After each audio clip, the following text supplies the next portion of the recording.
The New York Giants are at a crossroads from a quarterback position perspective. The Daniel Jones era and experiment officially ended last season as he was released in the middle of the season. A $150 million mistake with egg all over the face of Joe Schoen. But that's behind us, and now it's time to move forward. The Giants need a quarterback. Is that going to come through the draft with Shedeur Sanders or Cam Ward?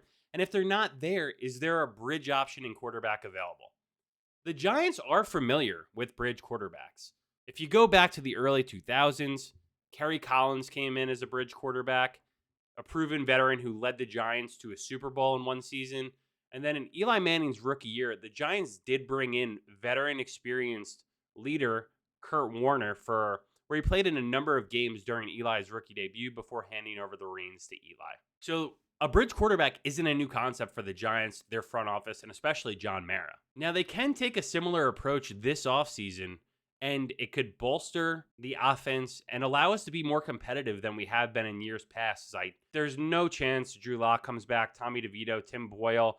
I've seen enough out of them. We have to move on. We have to progress at this position outside of the draft and possibly through free agency. So let's break down a couple options in this video about potential bridge quarterbacks, starting with Matthew Stafford in a potential blockbuster trade. We'll go into details there. Russell Wilson from the Steelers, Justin Fields from the Steelers, Sam Darnold after a pretty solid season, his best one to date with the Vikings, and last but not least, my boy, Jameis Winston. So let's get into it. Let's be honest, the Giants aren't one quarterback away from being a contender. The offensive line still has issues. The defense desperately needs help. Last year, everything was really bad besides Tyrone Tracy and Malik Neighbors. But when your team stinks and everything goes off the rails, people give up fast. It happens across the league. Rushing into a bad long-term decision at quarterback could set the team back further. A bridge quarterback allows the Giants to stay competitive next season, avoid reaching for a quarterback in the draft, and focus on building the rest of the roster. So let's dive into who are the best veteran quarterbacks available for the Giants. Let's start with the biggest name on this list, Matthew Stafford, and his name has been linked to the Giants recently.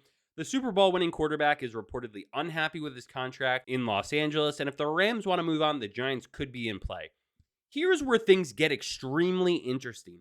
The Giants just hired Chad Hall as an assistant quarterbacks coach, who happens to be Stafford's brother-in-law. This is a connection that should not be overlooked. At 37 years old, Stafford's still a top-tier passer. He threw for over 3,900 yards and 24 touchdowns last season while leading the Rams back to the playoffs. They were probably the best competition that the Eagles faced throughout the playoffs as well. Came down to Stafford getting sacked a bunch on that final drive. The downside of Stafford is his contract's huge, and he's not a long-term solution, so he might prefer a win-now team. If the Giants pull off this trade, Stafford does give them a top-tier passer for at least a year or two. Next up is Russell Wilson. After a decently productive season with 6 wins and 5 losses for the Steelers and a few disappointing seasons in Denver after the huge trade from Seattle, the Steelers said that they're not bringing back Russell Wilson. And while his best days are definitely behind him, he still could provide some stability for a team like the Giants. It might make sense because he has a ton of veteran experience. He has won that Super Bowl with Seattle. He's still mobile and he ran around for his life a lot with the Steelers. And the last thing is here, he probably wants to prove himself after being written off after the stint with the Broncos and the Steelers. And he's a competitor at the end of the day. He's also been someone who's constantly linked with the Giants throughout the years. He's visited the team multiple times, met with the front office, and there's always stories about his wife loving New York or wanting to live there and stuff along those lines. The major concern here is that he isn't really that good the last few seasons. Is he washed? I don't think so. But is him trying to come to the Giants with a shitty offensive line this late in his career an opportunity to turn it around? I can't really say. And would he be willing to do a one-year deal? If he has anything left, it could be a solid stopgap for him and New York. I'd rather see Russell Wilson, honestly, than Drew Lock, Tommy DeVito, or Tim Boyle. That's for damn sure. Next up, also from the Steelers, is Justin Fields. And I feel like Justin Fields is an intriguing option here. He won 4 games for the Steelers last year. He's still only 25 years old. He is an extremely well-balanced athlete. He's one of the best rushing quarterbacks in the league. Let's call a spade there. And he does have that big play ability where he can launch the ball down the field. He has a good arm. And he still has potential being, so young at 25. Everyone gave Brian Dable a shitload of credit for developing Josh Allen, who's won an MVP and seemed completely fine without Brian Dable. But is this a guy that Brian Dable can say, hey, you can run really well. I want to take you to the next step from a passing perspective? The major concerns here are inconsistent passing. He still struggles with quick reads. He also holds on to the ball too long and takes too many sacks, which is a major issue for Daniel Jones, Tommy DeVito, Tim Boyle, Drew Lock. They take too many sacks, and we've seen that enough over the years as a Giants fan. And the last concern here is just boomer bust potential. Again, I truly feel Justin Fields has the highest upside on this list. And would the Giants be able to commit to building around his skill set? I think he fits probably the mold for what Dable's done with Daniel Jones, as he loves a running quarterback as the cornerstone of the offense.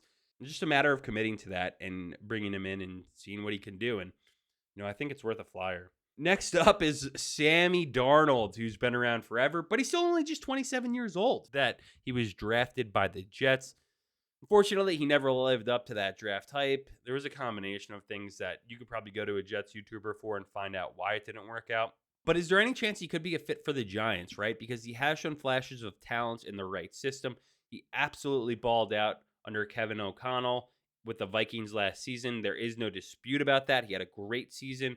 Also, throwing the ball to Justin Jefferson surely helped his cause. I don't necessarily think he's going to be cheap here. 27 years old. He's a guy who could get a multi-year contract, and he is still young enough to improve. So I don't think it's going to be cheap.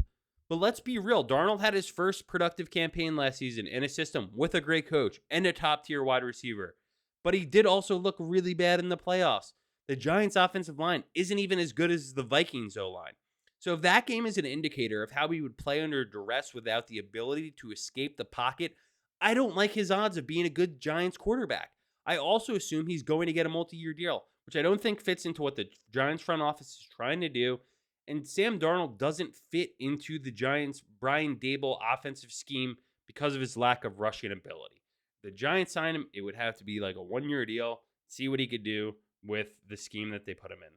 Next up on this list is the ultimate wild card, one of my favorite players over the last decade, Jameis Winston. He is without a doubt one of my favorite personalities in the NFL. Loved him on the Theo Vaughn podcast. But from a football playing perspective, I think his time in the NFL is coming to an end. To talk about the positives, he still has a huge arm, which is sometimes to his detriment. I've always got a cackle out of those Jameis games where he'd have 3 touchdowns and 3 interceptions and 400 yards. He does have a lot of starting experience. He's won a lot of big games. And he does have the ability to throw the ball down the field, which is something that the Giants haven't had with Daniel Jones in quite some time. The main problem here is his turnovers. We've seen turnovers. Jameis has always struggled with turnovers. We saw a lot of poor decision-making from Daniel Jones. We've seen it with Drew Lock and Tommy DeVito. Do we want to see another quarterback come in who's going to throw, 2 or 3 interceptions a game and put all that onus on the defense to, dig you out of holes? I don't really necessarily want to see that. He's never been also consistent enough for a long-term option, which I guess he could fall under the bridge aspect here. And if the Giants just want a fun, high-variance quarterback for a year, Winston could be that guy. But if they're looking for anything long-term, it's definitely not going to be the answer here. Again, the Giants don't need to rush into finding their next franchise quarterback if he's not available at 3rd overall.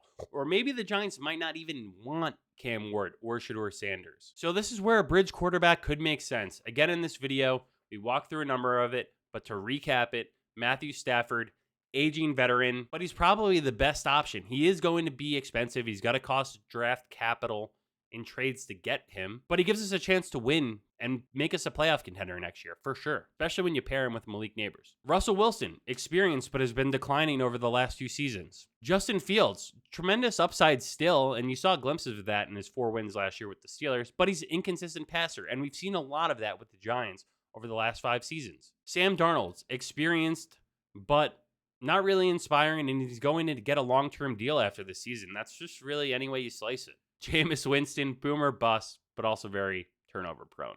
We've also seen a lot of turnovers the last few years with Daniel Jones and even the back end of Eli's career. If the Giants can pull off a trade for Stafford, I believe it immediately makes them a playoff contender. How deep they go in the playoffs, I can't really say, but I do think that does win them more games. I mean, not that that's saying much because we haven't won many games over the last few years, but it is an immediate upgrade at the quarterback position. And you could take someone later and not have to throw them into the fire week 1 of their rookie season. Matthew Stafford is also a great vet for young guys to learn from that aren't drafted in the first round. If they want to go cheaper, Russel Wilson is an option. He's plenty of experience. Justin Fields as well. There is a little bit more upside there. History for the Giants has shown there have been opportunities where bridge quarterbacks have come in, and it didn't really set the future of the franchise back too far. So what do you think? Who should the Giants target? Are you dead set on Cam Ward or Shedeur Sanders, or the third best quarterback available in this draft, if that's what the decision is? Or do you want a veteran quarterback to come in through free agency or through a trade with Stafford and be a stopgap guy for a few years until they could figure out what's next? Let me know down in the comments. And if you like this video, please be sure to give it a thumbs up, drop a comment. It helps the algorithm. I'm trying to get as much draft content as possible done over the next few weeks, as I am having another monster draft pick coming in our family. The new above average baby is coming soon, and that is our number 1 overall draft pick. Huge free agent acquisition. So my time is going to be very limited, but I do want to continue to pump out as much content as possible until that happens, because like you guys, I just want the Giants to be better, and the time for that is now. It has to happen, and it starts at the quarterback position. It's the most important position in sports. So let's take a step forward, because that's really our only option. We can't go back any further. So thank you guys for watching. Have a great rest of your week, y'all.